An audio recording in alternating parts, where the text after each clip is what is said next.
Hearts Between Shadows, Episode 3, The Edge of Desire. London was restless that week. Rain streaked the windows of old brick buildings, car tires splashing puddles onto the sidewalks, and the scent of wet asphalt clung to every corner. For Alex, the city felt like a reflection of his own heart, stormy, turbulent, and unpredictable. He couldn't get Chloe out of his mind. Every laugh, every smile, every glance she had given Jonathan haunted him. Yet he also remembered the small moments, the ones only they had shared. Inside jokes, late-night walks along the Thames, secret smiles in the quiet corners of the city. Those memories were both a comfort and a torment. It was Lucas who brought the plan up one evening in their shared apartment near Camden Town. The three of them gathered around a small kitchen table, scattered with coffee cups and notebooks. "You can't just sit there and hope she comes back," Lucas said firmly. "You need a plan, Alex, a real one." Alex ran his hands through his hair, frustration and longing mixing in his gaze. "I know, Lucas. I don't know where to start. She's with Jonathan now, and I don't want to make her hate me." Marco leaned back in his chair, smirking but with seriousness in his eyes. "Hate you? Alex, she won't hate you unless you do something reckless.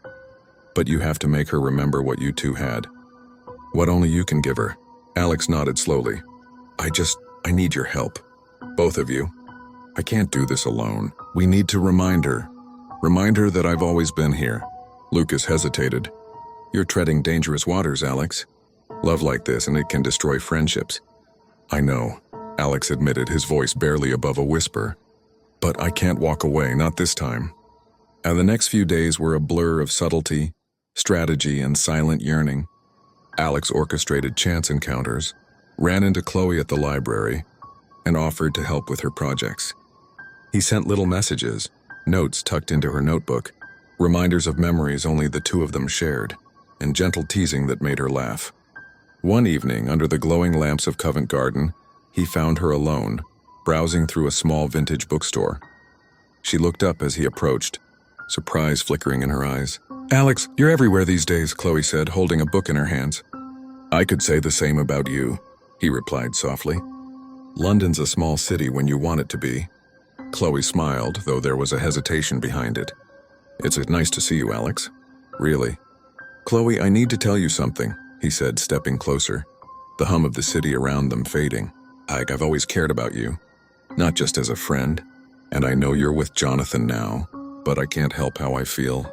Her eyes widened, a mixture of surprise and confusion crossing her face. "Alex, Before she could continue, a shadow fell over them. Jonathan appeared, hand on her shoulder, smiling but tense. "Chloe, are you okay? I've been looking for you." Alex felt his chest tighten. The air between them crackled with unspoken tension.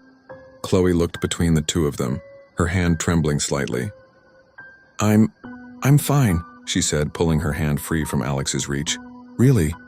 Jonathan nodded, oblivious to the storm simmering in Alex's eyes. "Good. Let's go grab a coffee, just us." Chloe glanced at Alex, a silent apology in her eyes. He forced a smile, though it didn't reach his heart. She left with Jonathan, and Alex was left alone among the dusty shelves, the scent of old paper and rain mixing in the air. That night, Alex walked the streets alone, rain soaking through his coat, the sound of the city echoing his turmoil. He couldn't stop thinking about her, about how close he had come and yet how far she seemed. Lucas and Marco met him later at their apartment. "So?" Lucas asked, leaning against the doorframe. "She's complicated," Alex said, voice tight. "She's with him, but there's still something there, something I can't ignore." Marco frowned. "Then don't ignore it. Go after her. Take risks. She might fight it, she might push back, but if you don't try, you'll regret it forever." "I know," Alex said, gripping the table. "And I'm going to do it. Whatever it takes." Fridays turned into weeks. Alex's efforts were subtle but deliberate, helping Chloe with assignments, accompanying her to university events, leaving notes that reminded her of their history together. He wasn't reckless, but he was persistent, and the tension between them grew, an invisible thread pulling them closer. Then came the night that changed everything. They had all reunited at a small dinner party for university friends near the Thames, laughter and chatter filling the room. Chloe was radiant, but there was a distance in her gaze that cut Alex deeply. After dinner, the group walked along the riverbank. The lights of London shimmered on the water, the night air thick with anticipation. Jonathan was nearby, chatting with friends, unaware of the undercurrents of tension. Alex caught Chloe's wrist lightly. "Chloe, can we talk?" "Just us?" She hesitated, glancing toward Jonathan before nodding. "Okay, just a minute." They stepped aside, the noise of the group fading. "Chloe, I can't keep pretending. I can't just be your friend anymore. I've always loved you." Her eyes filled with a mixture of fear and longing. "Alex, I don't know what to do. I care about you too, but I have Jonathan now. And doesn't matter." Alex interrupted, his voice low, desperate. "I can't let him have you if you don't want him. I need you, Chloe. Please, just think about us." She looked away, her lips pressed together. I don't know if I can." Alex took a step closer, rain dripping from his hair.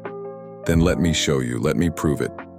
I'm not asking for a decision tonight, just a chance." Her eyes searched his, the city lights reflecting in her gaze.